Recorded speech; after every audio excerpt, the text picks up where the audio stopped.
मुफ्ती साहब, मैं अपनी जिंदगी से तंग हूँ, कारोबार में लॉस हो गया है जिसकी वजह से कारोबार खत्म है और मुझ पर 20 लाख रुपए का कर्ज है।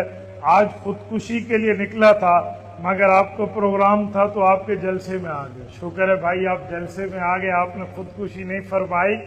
देखिए नबी पाक सल्लल्लाहु अलैहि वसल्लम ने लफ्ज बताए हैं, बंदा वो दुआ मांगे अल्लाह ताला से, वजीफा पढ़ ले तो इंसान का कर्जा उतर जाता है। जितना कर्जा आप पे था ना इतना कर्जा मुझ पे भी था, मैंने भी ये वजीफा पढ़ा, अल्लाह ताला ने उस कर्जे को उतार दिया है। ये वो वजीफा है जिस वजीफे को रिसालत माब ने अपनी जबान से जिक्र फरमाया।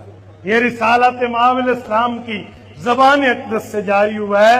ये दुनिया के किसी पीर फकीर का बताया हुआ नहीं है, ये नबुव्वत का बताया हुआ है। अल्लाहुम्मा अक्फिनी बिहलालिका अन हरामिक व अगनिनी बिफज़लिका अम्मन सिवाक। कम अज कम तादाद में कुछ 10-11 मरतबा आप पढ़ लिया करें, 10 से ज़ायद, तो इंशाअल्लाह ताला रब्बे करीम आपके कर्जों के मामलात को ठीक फरमाएंगे।